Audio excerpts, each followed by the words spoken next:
Madame, Monsieur, bonjour. Pour bien démarrer votre semaine, voici le Flash Info. L'F-123 a intégré 9350 nouveaux commandos à Tchanzu. Le général-major Sultani Makenga a annoncé la fin de leur formation et leur entrée dans l'armée révolutionnaire congolaise ARC de l'F-123. Il a dénoncé la gouvernance de Félix Tshisekedi et a appelé les soldats à agir comme des véritables libérateurs. Voici le reportage. Alors que les combats se poursuivent dans l'est de la République démocratique du Congo, l'Alliance Fleuve Congo F-123 intensifie ses efforts militaires en intégrant de nouveaux bataillons de commandos. Formés pendant 7 mois, ces soldats d'élite sont désormais prêts à soutenir les opérations sur le terrain. Le 5 octobre 2025, une cérémonie a eu lieu à Tchanzu où le général-major Sultani Makenga, chef d'état-major général de l'armée de la F-123, a annoncé la fin de la formation pour plus de 9350 nouvelles recrues, désormais membres de l'armée révolutionnaire congolaise ARC. Dans un discours empreint de passion et de détermination, il a déclaré « Vous êtes officiellement soldats de l'ARC, l'armée de la libération, une armée engagée à apporter le changement dans ce pays. » Makenga a dénoncé la gouvernance actuelle de Kinshasa, qualifiant le régime de Félix Tshisekedi de destructeur.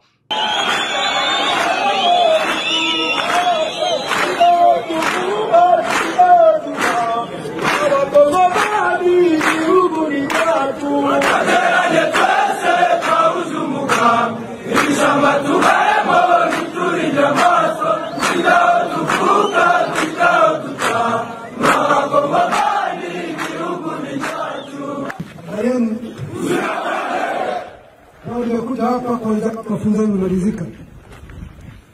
Kuanzia leo nimekuwa jeshi la ARC. Sasa mvae kofia zenu.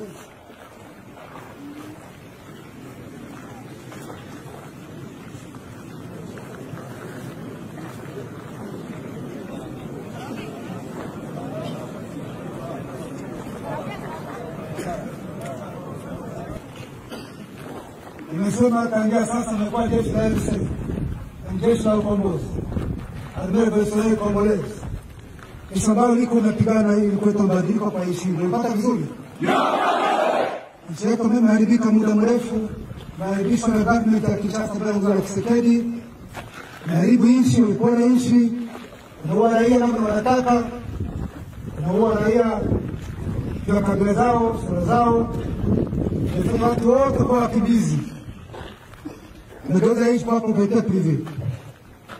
Ndio maana M23, ndio maana RC imesimama ili kutoa uongozi utabadilika kwa nchi yetu. Mko tayari? Wenzenu kwenye wako kwenye tofauti wanafanya kazi kubwa sana. Ni mna huko ila nyinyi mwasapoti, muungane, tuondoe hii uongozi mbaya ambao ipo. Unapata vizuri? Unapata vizuri? Nchi yetu inahitaji kukombolewa.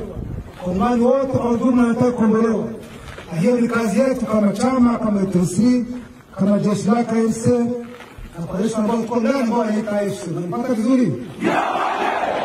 Hiyo ni kazi yetu, tutabadilika kwa nchi. Ili nchi yetu iheshimike, tujenge nchi yetu. Kumbe wananchi waheshimike. Wana jeshi nzuri, wako professional.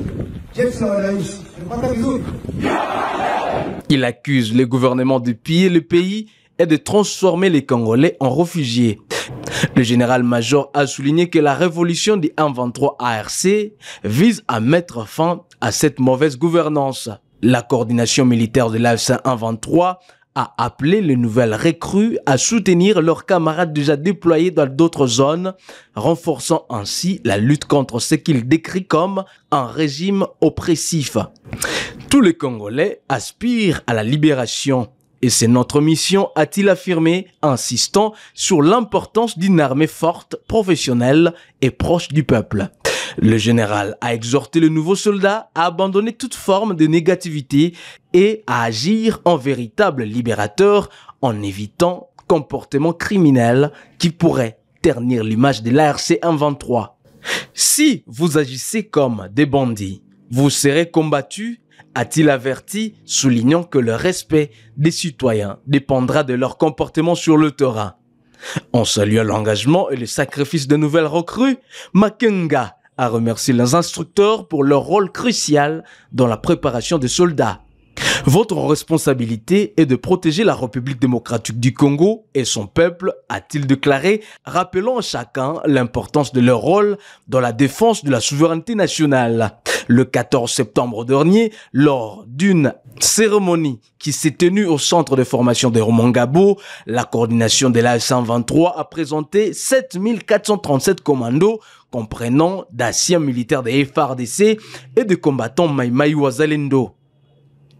Les hauts responsables de l'Alliance Fleuve Congo AF123, dont le général-major Sultani Makenga et Corneille Nangaa, avaient exhorté ces troupes d'élite à servir avec loyauté et bravoure, œuvrant pour la libération et la stabilisation de la République démocratique du Congo. L'ARC de l'AFC 123 est engagée sur plusieurs lignes de front au nord et au sud Kivu contre les FARDC appuyés par le Wazalendo.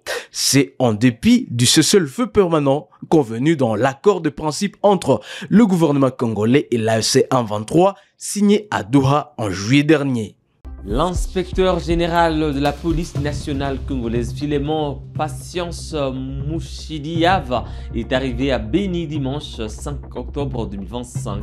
Il mène une mission de contrôle et encourage la police ainsi que les FARDC face aux combattants du 123 AFC. Isaac Bingeve, notre correspondant à Beni, apporte les détails.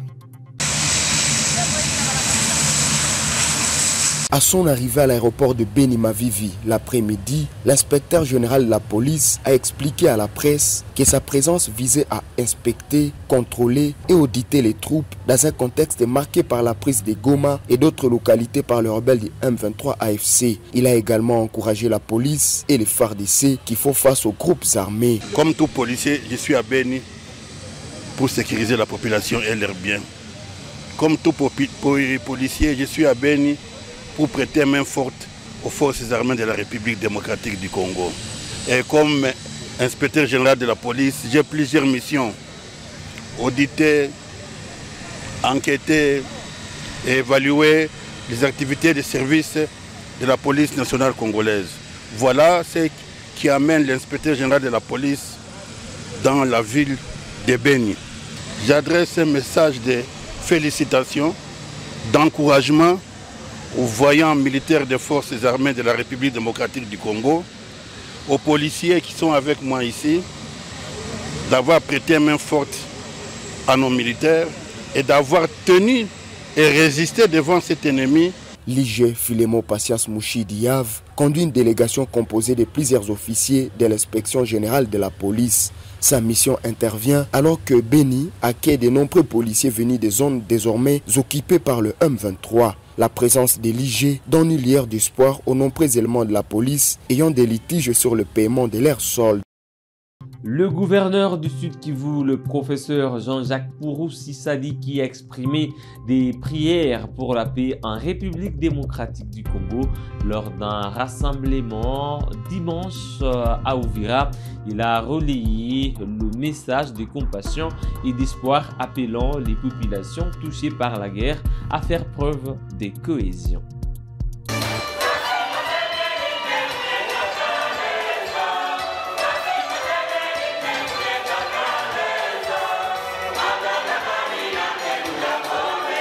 Peu de jours après le message d'espoir du chef de l'État, son Excellence Félix Antoine Tshisekedi Tshilombo, dans lequel il exprime sa compassion envers les Congolais vivant dans les zones occupées par les ennemis et celles touchées par les effets de cette guerre d'agression, c'est le tour du gouverneur de la province du Sud Kivu, professeur Jean-Jacques Purusi Sadiki, d'en faire large diffusion auprès de ses administrés. Dimanche 5 octobre 2025, le chef de l'exécutif provincial a prié avec les fidèles de la cathédrale Saint-Paul d'Uvira et ceux de la 37e communauté des assemblées des dieux du Congo dans la ville d'Uvira pour implorer la paix en République démocratique du Congo.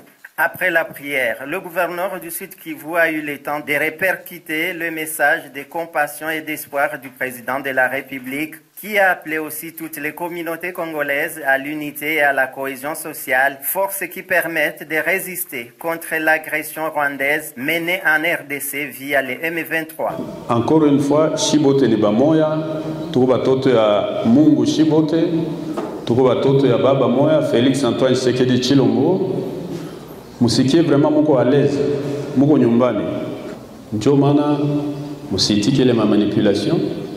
Na batoto yetu kosabashi babembe barega bafuliru banyamulenge benye biko mwa ile magroupe ennemi, c'est-à-dire bebiko mu Twigwaneho, bebiko mu FNL, bebiko mu Red Tabara, bali batu banatumika na Banyarwanda kule, mubashaurie na shita sauria bote batoke mwabile ba rejoindre camp ya patrie. Camp ya patrie ni FRDC na wazalendo na bandugu yetu wa Burundi wanatusaidia. Hatutaitika ile mabitu ya kugawanya batu, hapana. L'union fait la force, na nyi bote muko kwenu, shi bote tuko kwetu, communauté zote zijisikie huru. Hotuba yako inatufurahisha, na sio ya kwanza, na hapo kwa juma zilizopita hii hotuba ilitolewa, lakini kumekuwa kuishikilia sana. Nimesikia kwamba hotuba umeishikilia ikiwa pamoja na ujumbe wa rais ambaye ni Mkristo, na vizite yenu inatufurahisha na inatupa moyo kwa umoja. Tuseme nini? Tuseme warudie siku nyingine, tunyoshe mikono tufanye hivi. Dans ce message, le chef de l'État rassure que bientôt cette guerre injuste contre la RDC va prendre fin. Aussitôt la guerre finie, tous les projets qui étaient déjà en cours avant l'agression vont reprendre avec intensité, a dit le président de la République, qui insiste aussi sur la cohésion sociale. L'université de Goma Unigom a organisé samedi la soutenance des mémoires de la première promotion de l'école de genre. Cette initiative vise à former des spécialistes sur l'égalité entre hommes et femmes et le développement local. Selon le docteur Jules Kachurana, la création de cette école répond au manque d'experts en matière de genre et de développement en République démocratique du Congo. Reportage avec Blaise Bassabossé. Selon le docteur Jules Kachurana, professeur associé à l'université de Goma et coordonnateur du programme, cette école répond au manque d'experts spécialistes sur les questions des genres et des développements. Parmi les nouveaux diplômés figure Kawalina Sadik Lidi, qui a présenté une recherche sur l'exploitation des ressources du mot Lubwe et l'amplification des besoins sexo-spécifiques de riverains. Je suis très fière de l'équipe de coordination ou d'administration de l'école, parce qu'au début nous avons pensé que peut-être à la fin de cette année nous ne serons pas vraiment en ordre avec tout ce que nous venons de présenter comme soutenance, mais curieusement l'école nous a encadrés et a tout coordonné vraiment dans le respect des normes scientifiques et nous assemble là. Donc je suis particulièrement satisfaite. J'ai présenté une recherche sur l'exploitation des ressources du mot Lubwe et l'amplification des besoins sexo-spécifiques des riverains. Oui, en fait, le mot Lubwe présente une valeur existentielle pour les riverains. Pourquoi? Parce que culturellement, comme je l'ai dit dans ma présentation, le mot Lubwe présente des dieux, des divinités dans la culture nande qui sont sollicités pour accroître la production agricole, ou quand il y a des complications à la maternité, il y a des rites coutumiers qui sont faits pour implorer les dieux à l'assistance, mais aussi pour la protection. Donc, quand les milieux agressés, il y a des rites qui sont faits. Là, c'est au niveau de la culture. Au niveau du social, c'est dans le renforcement de l'identité culturelle, sociale même. Et dans l'économie, donc toutes les activités des riverains sont faites sur cette montagne. Vous verrez, il y a des activités agricoles qui sont faites, l'élevage des herbivores et les activités économiques avec l'exploitation du bois de chauffe, décarbonisation, voire la récolte des produits forestiers non lignés qui entrent dans la vie quotidienne même, qui peuvent être vendus ou rentrent dans la pharmacopée traditionnelle. Donc, c'est une valeur existentielle qui fait que ça, le Moloubé, ou avec la destruction du Moloubé, on empiète déjà sur la vie socio-culturelle et économique des riverains. Pacifique Kisangana, un autre lauréat, a soutenu un mémoire sur la contribution des mouvements féminins à la cohésion sociale et à la résilience communautaire dans les zones affectées par des conflits armés. Je venais de finir la défense et la présentation de mon mémoire qui apportait sur la contribution des mouvements féminins à la cohésion sociale et à la résilience communautaire. Là, je parlais des deux mouvements féminins, la synergie de femmes des Grands Lacs, SPRL, et le Fonds pour les femmes congolaises, FFC. Et là, spécifiquement dans les zones de l'Est de la RDC, des zones affectées par les conflits, les guerres depuis plus de 2 décennies. Alors, on a commencé ces cursus académiques. Au début, on se disait qu'on devrait avoir quand même un pôle d'experts sur des questions de genre et développement. Et nous avions suivi des cours en présentiel, mais également beaucoup de cours en ligne, dispensés par de professeurs de haut niveau. Et ça nous a permis d'acquérir un certain nombre de connaissances sur des questions de genre, sur toute la problématique des genres, et sur des questions de cohésion sociale, des questions de comment appliquer des genres, sur des questions de cohésion sociale, sur des questions de résilience communautaire, sur des questions de paix, questions de réconciliation. Bref, un cadre un peu plus vaste sur un paquet, comment dirais-je, fouillé sur des questions de genre. Le docteur Kachurana a annoncé l'ouverture des inscriptions pour la nouvelle promotion. Il invite les parents à se mobiliser. Les premières en RDC, parce que nous travaillons sur ça avec le ministère, et répond effectivement au manque des experts, des spécialistes sur les questions de genre et développement. Donc c'est pour cela que cette école a été créée, notamment avec l'appui de la tutelle. Alors, déjà aujourd'hui c'est la deuxième session, parce que nous avons eu la première session qui est passée il y a 3 semaines. Et à tout et pour tout, maintenant, on vient de lancer sur le terrain 15 lauréats, donc des spécialistes en genre, qui vont dans les organisations accompagner notamment les actions dans la conception des stratégies vraiment qui tiennent compte de la réalité locale, mais aussi des stratégies qui partent des besoins réels de la communauté. Et donc ces spécialistes-là vont accompagner les organisations. Nous avons la chance que déjà la majorité de ces étudiants est déjà engagée par le fait de la formation qu'ils ont obtenue à l'école. Alors, nous lançons un message d'invitation à la population, non seulement de la RDC, mais aussi de la région des Grands Lacs, pour envoyer les enfants s'inscrire à l'école du genre qui a déjà commencé les inscriptions. Créée en partenariat avec le ministère de l'Enseignement supérieur et universitaire, l'école du genre de l'Université du Goma est la première institution de ce type en RDC.